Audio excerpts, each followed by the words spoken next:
Hello guys, स्वागत है पीके solutions में। तो फ्रेंड्स, आज है 25 जनवरी और 25 जनवरी रेलवे आरआरबी एनटीपीसी का सेकेंड शिफ्ट का एग्जाम खत्म हुआ है। और सेकेंड शिफ्ट का जितना भी क्वेश्चन है मैं 100% क्वेश्चन आपके सामने लाया हूं। एक भी अलग से मैं क्वेश्चन नहीं लाया हूं गाइस। और चलिए देखेंगे क्वेश्चन फर्स्ट क्या पूछा है और क्वेश्चन से हम लोग एक्स्ट्रा फैक्ट जानेंगे, ये हमारे लिए इंपॉर्टेंट है। चलिए गाइस देखते हैं क्वेश्चन फर्स्ट क्या पूछा गया है।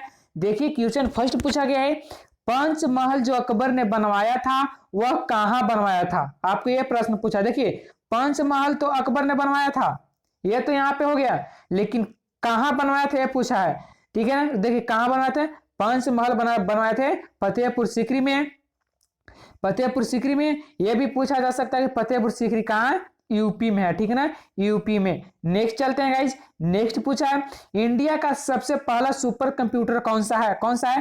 परम परम 8000। ठीक ना, परम 8000। यहां से एक भी प्रश्न पूछा जा सकता है भी कि किसने बनाया है। देखिए यहां पे मैं एक चीज और बताना चाहता हूं कि देखिए जितने भी इंडिया में सुपर कंप्यूटर हैं, ठीक है ना, वो किसने बनवाया है?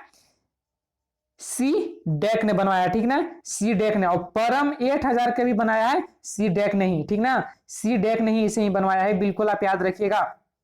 नेक्स्ट है गाइस, नेक्स्ट है 1937 में जो पहला कांग्रेस अधिवेशन हुआ था वह कौन सा गांव में हुआ था। कौन सा गांव में हुआ था? फैजपुर में हुआ था। ठीक ना, फैजपुर में।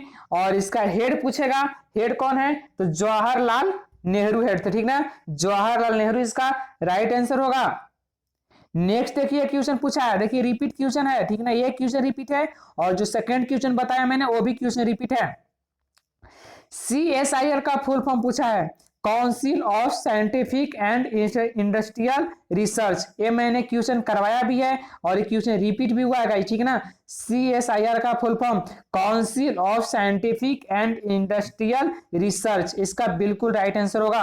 और क्वेश्चन हर शिफ्ट में 4-5 क्वेश्चन रिपीट हो ही रहे हैं। ठीक है ना, तो ये बिल्कुल एनालिसिस आपके लिए इंपॉर्टेंट हो रहा है अभी, तो बिल्कुल आप देखिए समझिए। नेक्स्ट चलते हैं गाइज। नेक्स्ट आपको पूछा है, इब्न बतूता किसके शासन काल में भारत आया था। इब्न बतूता किसके शासन काल में भारत आया था, यहां से प्रश्न पूछा है।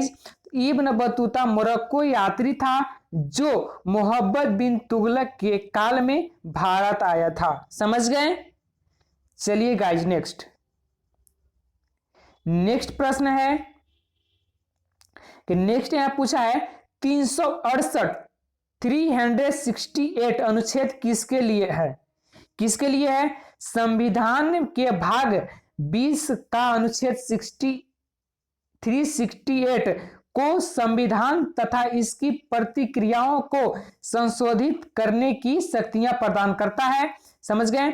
और समझते हम लोग गाइज। देखिए जो क्वेश्चन है उससे हम लोग डिटेल समझना हमारे लिए इंपॉर्टेंट है। ठीक है ना गाइज, सिर्फ ऑप्शन से रहेंगे तो हम लोग का काम थोड़ी ना चलने वाला है। सिर्फ ऑप्शन तो थोड़ी ना होगा, हम लोग क्वेश्चन के बारे में एक्स्ट्रा नॉलेज लेंगे तब तो हम लोग वहां से और क्वेश्चन कैप्चर कर सकते हैं। देखिए वह अनुच्छेद 368 में वर्णित प्रक्रिया के अनुसार संसद संविधान के नए उपबंध जोड़कर या किसी ओपन को हटाकर या बदलकर संविधान में संशोधन कर सकती है। हम लोग यहां से कितने बात समझ गए? बहुत इंपॉर्टेंट बात मैं बता दिया हूं। समझ गए गाइज? चलिए नेक्स्ट है brain of computer. Brain of computer किसे कहते हैं? CPU का कहते हैं। ठीक है ना, CPU को। नेक्स्ट क्वेश्चन पूछा है गाइज, वित्तीय गठन के लिए कौन सी समिति का निर्माण किया गया था। वित्तीय गठन का कौन सा समिति का निर्माण किया गया था। यहां से प्रश्न पूछा है, वित्तीय समावेशन से संबंधित मुद्दों के शासन के लिए भारत सरकार ने डॉक्टर सी रंगराजन की अध्यक्षता में वित्तीय समावेशन समिति का गठन किया था। ठीक है ना, इस समिति में दिनांक 4 जनवरी 2008 को माननीय केंद्रीय वित्त मंत्री जो अपनी अंतिम रिपोर्ट सौंपी। समझ गए ना गाइस? देखिए यहां पे, देखिए यहां से देखिए प्रश्न क्या पूछा जा सकता है, मैं बता रहा हूं। पढ़ लिए? मैं भी पढ़ लिया, आपको समझा भी दिया, लेकिन एक दो पॉइंट और बताता हूं, रुकिएगा। देखिए यहां से पूछा जा सकता है कि उस समय अध्यक्ष कौन थे। अध्यक्षता उस समय कौन कर रहे थे, कौन कर रहे थे? डॉक्टर सी रंगराजन, ठीक है ना, समझ गए। देखिए यहां से प्रश्न पूछा जा सकता है कि इस समिति का गठन कब किया गया? 4 जनवरी 2008 को। यह बिल्कुल पॉइंट आपके लिए इंपॉर्टेंट है, बिल्कुल याद रखिएगा फ्रेंड्स। लेकिन नेक्स्ट है, यूएनए की अस्थायी सदस्य देश कौन सा है? कौन सा है? देखिए बताना, इनमें से 5 अस्थायी सदस्य हैं, मैं बता रहा हूं कौन कौन है। अमेरिका, रूस, फ्रांस, ब्रिटेन और चीन, ठीक है ना। देखिए फ्रांस, इसमें से आपको ऑप्शन, देखिए बच्चों लोग ऑप्शन कर रहे थे कि ऑप्शन फ्रांस दिया हुआ था, ठीक है ना, तो इसका फ्रांस राइट आंसर होगा, ताकि यूएनए की अस्थायी सदस्य देश है फ्रांस भी है, बिल्कुल राइट। बिल्कुल मैं समझाऊंगा फ्रेंड्स, डिटेल से समझाऊंगा, आप लोग टेंशन मत लीजिए, समझ गए ना। नेक्स्ट चलते हैं गाइस। नेक्स्ट क्वेश्चन पूछा है आपको, एक अर्जुन पुरस्कार किस क्षेत्र में दिया जाता है? देखिए पहले तो मैं एक बता देना चाहता हूं कि अर्जुन पुरस्कार खेल के क्षेत्र में दिया जाता है। किसके? खेल के क्षेत्र में। और चलिए यहां से हम लोग डिटेल्स कुछ सीखते हैं, बहुत कुछ हम लोग को यहां से सीखने के लिए मिलेगा, ठीक है ना। देखिए अर्जुन पुरस्कार खिलाड़ी को दिए जाने वाला एक पुरस्कार है जो भारत सरकार द्वारा खेल के क्षेत्र में उत्कृष्ट प्रदर्शन के लिए दिया जाता है। मतलब यहाँ कहने का मतलब एक उत्कृष्ट, मतलब मान लीजिए आप किसी खेल को खेल रहे हैं, मान लीजिए आप क्रिकेट खेल रहे हैं, तो क्रिकेट में आपका परफॉर्मेंस कितना है, मतलब आप क्रिकेट में कैसे खेल रहे हैं, किस तरह से खेल रहे हैं। अगर क्रिकेट में आप अच्छा परफॉर्मेंस कर रहे हैं, वहां पे दिया जाता है, ठीक है ना। मान लीजिए किसी के खेल के क्षेत्र में आप अच्छा वहां पे कर रहे हैं, ठीक है ना, उस क्षेत्र में यहाँ पे दिया जाता है। चलिए नेक्स्ट हम लोग पॉइंट समझते हैं। नेक्स्ट क्या पॉइंट है?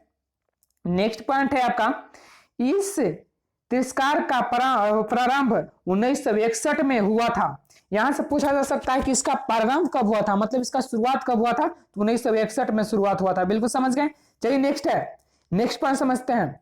शुरुआत में पुरस्कार स्वरूप 5 लाख की राशि, अर्जुन की कांस्य प्रतिमा और एक प्रशस्ति पत्र दिया जाता था। देखिए शुरुआत में दिया जाता था 5 लाख की राशि, मतलब 5 लाख रुपए दिया जाता था, और कांस्य प्रतिमा और एक प्रसिद्ध पत्र दिया जाता था। बिल्कुल यहां से भी प्रश्न पूछा जा सकता है, मैं बता रहा हूं, इंपोर्टेंट पॉइंट बता रहा हूं गाइस, ठीक है ना। देखिए यहां से एक भी प्रश्न पूछा जा सकता है कि अर्जुन पुरस्कार में जब स्टार्ट हुआ था तो तब क्या दिया जाता था, ठीक है ना, क्या दिया जाता? 5 लाख की धनराशि दिया जाता था और कांस्य प्रतिमा और एक प्रशस्ति पत्र दिया जाता था। बिल्कुल राइट गाइस, समझ गए। नेक्स्ट चलते हैं, चलिए नेक्स्ट चलते हैं, बिल्कुल नेक्स्ट। देखिए नेक्स्ट है, द्रोणाचार्य पुरस्कार किस क्षेत्र में दिया जाता था? द्रोणाचार्य के बात आगे, देखिए द्रोणाचार्य भी एक पुरस्कार और खेल के क्षेत्र में ही दिया जाता था, दिया जाता है, ठीक है ना, खेल के क्षेत्र में ही दिया जाने वाला एक पुरस्कार है द्रोणाचार्य पुरस्कार। देखिए यहां समझते हैं, द्रोणाचार्य पुरस्कार भारत सरकार द्वारा खेल और खेलों की उत्कृष्ट प्रशिक्षक को दिया जाता है, मतलब उस प्रशिक्षक को दिया जाता है। यहां पे समझिएगा, यह पुरस्कार भारत में कोचिंग का समान है। यह पुरस्कार द्रोण के नाम पर रखा गया है। इसे अक्सर द्रोणाचार्य गुरु द्रोण कहा जाता है, जो कि प्राचीन भारत के संस्कृत महाकाव्य महाभारत का पात्र है। समझ गए गाइस, मोस्ट इंपोर्टेंट है। देखिए यहाँ पे किसको दिया जाता है द्रोणाचार्य पुरस्कार?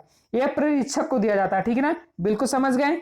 नेक्स्ट है, मैं समझाऊंगा गाइस, बहुत डिटेल समझाऊंगा, टेंशन मत लीजिए। मैं यहां से क्वेश्चन, जो क्वेश्चन आ रहा है उस क्वेश्चन से एक्स्ट्रा बहुत सारे मैं चीज बताऊंगा। देखिए फीमेल में कौन सा हार्मोन पाया जाता है, मतलब लेडीज में कौन सा हार्मोन पाया जाता है, वहां पे यहां से प्रश्न बना, ठीक है। तो देखिए मैं फीमेल में एस्ट्रोजन हार्मोन पाया जाता है, ठीक है ना। चलिए हम लोग कुछ डिटेल से समझते हैं, मतलब इसका विस्तार से समझते हैं। देखिए यह एक महिला सेक्स हार्मोन है जो कि अंडाशय के द्वारा उत्पन्न होता है। यदि वर्षा कोशिकाओं द्वारा अधिवृक्क ग्रंथि द्वारा निर्मित है। यह प्रजनन, मासिक धर्म चक्र और रोजनिवृत्ति के लिए जिम्मेदार है। समझ गए ना। नेक्स्ट है गाइस, नेक्स्ट प्रश्न है, नई मंजिल योजना की शुरुआत कब हुई थी? नई मंजिल योजना की शुरुआत कब हुई थी? देखिए समझते हैं, केंद्र सरकार द्वारा प्रायोजित नई मंजिल योजना 8 अगस्त 2015 में शुरू हो गई थी। कब? देखिए यहाँ पे कब शुरू हो गई थी, शुरुआत कब हुआ था? 8 अगस्त 2015 को शुरुआत किया गया था। 8 अगस्त 2015 को याद आप रखिएगा। चलिए हम लोग इससे बारे में कुछ और डिटेल जानते हैं, बहुत अच्छे से जानेंगे। देखिए शुरू की गई थी, यहां तक हम लोग कर लिए। नई मंजिल योजना की शुरुआत तत्कालीन अल्पसंख्यक कार्य मंत्री निजाम अब्दुल्ला ने बिहार की राजधानी पटना से किया था। यहां पे हो जा सकता है कि कहां से किया था, तो पटना से किया था। तो बिहार की राजधानी पटना से किया था। उसका उद्देश्य उन अल्पसंख्यक युवाओं को लाभ पहुंचाना जिनके पास किसी भी वजह से औपचारिक स्कूल प्रमाण पत्र नहीं है। समझ गए ना गाइस? कितना इंपोर्टेंट मैंने पॉइंट बताया, इंपोर्टेंट बताऊंगा, बहुत इंपोर्टेंट पॉइंट बताऊंगा फ्रेंड्स, ठीक है? समझ गए? नेक्स्ट है क्वेश्चन, स्वच्छ भारत अभियान की शुरुआत सबसे पहले कब हुई थी? सबसे पहले का बात हुआ, सबसे पहले के कब हुई थी? देखिए महात्मा गांधी ने स्वच्छ भारत के स्वप्न के रूप करने के लिए प्रधानमंत्री श्री नरेंद्र मोदी जी बिहारी वेबसाइट जो एक नई विंडो में खुलती है, ठीक है, समझ गए यहां तक, ने 2 अक्टूबर 2014 को स्वच्छ भारत अभियान बिहारी वेबसाइट जो कि नई विंडो में खुलती है शुरू किया गया। इसके सफल कार्य हेतु भारत के सभी नागरिकों से इस अभियान से जोड़ने की अपील भी था। समझ गए ना गाइस? मोस्ट इंपोर्टेंट मैंने पॉइंट बता दिया। नेक्स्ट है, कौन सा वन क्षेत्र आधारित है? भारत का पहला आरक्षित वन सतपुड़ा राष्ट्रीय उद्यान था। सतपुड़ा राष्ट्रीय उद्यान, इसके चलते हैं कुछ डिटेल्स हम लोग समझ लेते हैं। भारत में आरक्षित वन से आज से उन वाहनों से है जिनको कुछ सीमा तक अंतरिक्ष करने का लक्ष्य निर्धारित किया गया। समझ गए?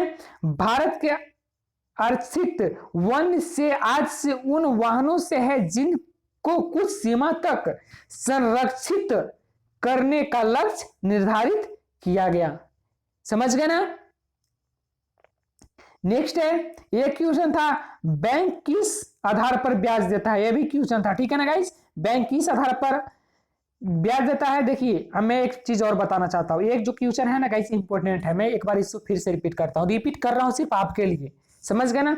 देखिए कौन सा वन क्षेत्र आधारित है? समझ गए ना? देखिए भारत का पहला आरक्षित वन सतपुड़ा राष्ट्रीय उद्यान है। बिल्कुल समझ गए? देखिए यहां से इंपॉर्टेंट पॉइंट बनता है, भारत में आरक्षित वन से आज से उन वाहनों से है जिनको कुछ सीमा तक संरक्षित करने का लक्ष्य निर्धारित किया गया है। गाइस इंपॉर्टेंट है, यहां से बहुत सारे प्रश्न बनेंगे। एक तो मैंने प्रश्न बता ही दिया, बैंक किस आधार पर ब्याज देता है। समझ गए? बस गाइस आज मैं यही वीडियो को लास्ट करता हूं। अगर आपको वीडियो पसंद आया हो तो वीडियो को लाइक कीजिएगा, अगर हमारे चैनल पे आप नए हो तो चैनल को सब्सक्राइब कीजिएगा। चलिए गाइस मिलते हैं नेक्स्ट वीडियो में, तब तक के लिए thank you so much, bye.